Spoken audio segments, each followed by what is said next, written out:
When you combine a fanbase as creative and diverse as possible with a show that's mysterious and deceptive as Gravity Falls, it comes as a surprise to no one how frequently fan theories are created. It really is crazy because in a world where details as minute as yellow raindrops could lead to the discovery of some sort of water pollution plant or world domination by a group of elves, it's not uncommon to see loads of theories every so often about new characters, places, and things. Again, anything could mean everything, but every once in a while, there comes a theory which is so out of pocket that looking back, I don't even know how he came up with them. And that's what we'll be looking at today. All I ask of you is to tell me which one of these you fell for, and be honest, because I would really like to know, and enjoy this video. The first theory we're going to talk about is Mabel having an evil twin sister or some sort of doppelganger named Lebam. If you haven't noticed by now, let me be the first to tell you that Lebam is just Mabel spelled backwards. Crazy, right? But for some reason, there was this theory going around the fanbase that Mabel had an evil twin sister who was just the complete opposite of her. Her name being the backward form of Mabel's alluded to her having some corruptive features that our Mabel did not possess. So basically, she would have been evil, selfish, bad at knitting, and probably good at singing. The many iterations of Lebam online depicted her to be either from the future, an alternate dimension, a machine by Gideon, and much more. But the on-screen evidence that supported this theory was just a piece of paper in a bottle from Mermando to Mabel in that one full episode. In one of the bottles, there is a letter that has been seemingly addressed to Lebam, as it has her name on it. This was probably a trick, but that didn't stop people from basing the bulk of their ideas on it. The theory was practically held together by what seemed to be animation and character mistakes on Mabel's part, because whenever she did something out of character or had some sort of animation mistake, people would point to the fact that it happened because that was not Mabel on the show, rather it was Lebam. And this could have been relevant seeing as Gravity Falls was no stranger to the idea of people having clones, like Dipper having Tyrone and even the Shapeshifter, but to me, this theory never held any concrete weight, and I honestly can't believe how it became as big as it did for Lebam. However, this next theory held much more weight and it wouldn't have been your fault if you believed it, and that was Fiddleford McGucket being the author of the journal. In the beginning, this theory had no chance of convincing anyone, because McGucket started the show off as a crazy old man with hygiene issues and nothing more. But as the series progressed, we learned that his backstory went way deeper than that. McGucket erased most of his memories with the memory gun that he constructed to help him forget about some traumatizing memories after his experiments with Ford left him scarred for life. The overuse of this weapon is what turned him from a scientist into a crazy person. But the main driving force behind his theory was a McGucket hoax, which if I'm not mistaken, is one of the best pranks ever done to troll an audience. So what happened is that Alex Hirsch, the creator of the show, was scared that the audience was getting really close to figuring out who the real author of the journal was, when they still had more episodes to air. So what his team did was that they created an image of a younger McGucket making an entry into what seemed to be the journal, alongside a timestamp and a production code just to make the image look more legit. But that wasn't the end of it. When they were done, he then went to anonymously post this image on 4chan, which was later reposted to other websites as it was a leak. After news spread around a bit, Alex Hirsch then made and deleted a tweet expressing his frustration over the leak on Twitter, which added more fuel to the flames. This made the whole situation so believable, and everyone just forgot about Stan having a twin brother, and now the debate shifted towards how Fiddleford was the real author of the journal. I must say this is probably my favorite one out of the bunch, just because of how involved the creators were in this troll. And tell me in the comments where you were and how you felt on the first day you saw this picture online and when it came out as a planned host. The third theory though is all a product of fan imagination, and it's on everyone's favorite punk rock teenager, Robbie, and how he was a zombie. This myth indirectly started in the first episode of the series when Mabel starts seeing a new mysterious boyfriend, who turned out to be a connection of gnomes.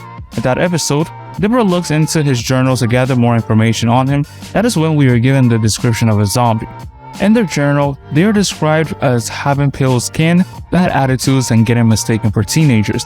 And if this isn't the perfect description of Robbie, then I don't know what is. But the coincidences don't end there, because as we get introduced to Robbie and learn more about his life, it turns out that his parents just had to have the best profession possible for a zombie impersonator, as they are undertakers. They happen to own and manage the only graveyard we see in the town, which Robbie frequently hangs at. And I think we've all watched enough horror movies to know the correlation between the undead and graveyards. This theory hinged on his odd and gothic vibe, which was understandable when taking into account the type of show Gravity Falls was. But as we would come to understand by the second season, he really was just a teenager brimming with hormones, and not some abominable creature from the netherrealm. The next theory is unique in the sense that it is actually hinted to by the creators of the show, just never confirmed, and it didn't actually originate from Gravity Falls, but from another show that we are all probably acquainted with, and that's Rick and Morty. Thus, the theory is that Gravity Falls takes place in the same universe as Rick and Morty, and it exists in its own dimension. This is the only theory where we may never get a definitive answer to because of how both shows have developed and how far we've come. But that won't stop me from digging through the evidence to see if we can draw something that wasn't even there in the first place. Cause I mean, I am a cartoon reviewer after all. Most of the references that promote this theory are from Rick and Morty. However, there are a few that have popped up in Gravity Falls media here and there. The biggest one has to be in the episode Close Encounters of the Rick Kind, where Rick opens up a bunch of portals and a mug with a question mark and pen and a notepad come through. And I know you're probably thinking, but CartooniVerse, that's too random to be a reference. And that's where I come in to reveal that those are the same material that Stan loses in the episode Society of the Blind Eye when they get sucked into the portal. Moreover, there's a page in the real-life published version of Journal Number 3 with a copy of Ford's wanted picture and an encoded message in the corner of the page which reads, "Wubba lubba dub dub." Whoops, oh no, I mean Rick was here, which is basically the same thing. Further references include a picture of Bill Cipher on a monitor at an intergalactic counseling center in the episode Big Trouble in Little Sanchez. Then, in Rest and Relaxation, we see 8-Ball, one of Bill's friends and minions, in a less than stellar stage. And finally, in the fan favorite episode Morty's Mind Blowers, we get a bulb with the word Stanford on it, obviously referring to Grunkle Ford, and a bulb referring to Bill Cipher. And if this theory is ever fully confirmed, I'd like to think that somewhere in a dimension far, far away, the most legendary team-up of Rick Sanchez and Ford Pines happened, and they totally kick butt. By the way, I had the idea a long time ago of making a video of who would actually win in an all-out brawl of brains and brawn between Stanford and Rick. So if that's something you really want to see, let me know and I can get started on that ASAP. Moving on to the least popularized theory in my opinion, we have the alleged biological relationship between Tad Strange and Bill Cipher. Side note, I just realized that Tad Strange's name is supposed to be a pun, and I am a tad mind blown. But this resident of Gravity Falls is ironically its most normal inhabitants. His clean look and even cleaner reputation made it onto the radar of many fans because it came across as very odd, especially in a setting like Gravity Falls. His normal is the perfect antithesis to Bill, who is basically the embodiment of everything that is weird and not normal. Another reason why this theory held weight was that before Tad Strange even appeared on the show, Alex Hirsch, acting as the character of Bill Cipher in the Reddit AMA, referenced him as being a real square.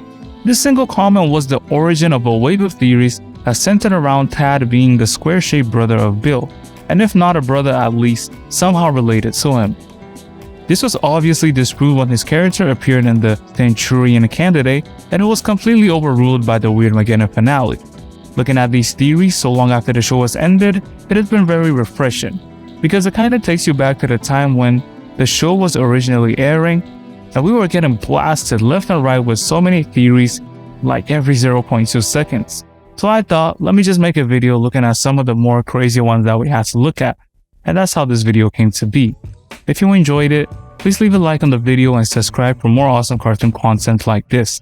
And it would be so awesome if you could click on this video right here to watch Why the Earth Went Amphibia, and over here to watch why you love watching Disney cartoons. Thanks for watching. I'll see you next time. 2 out.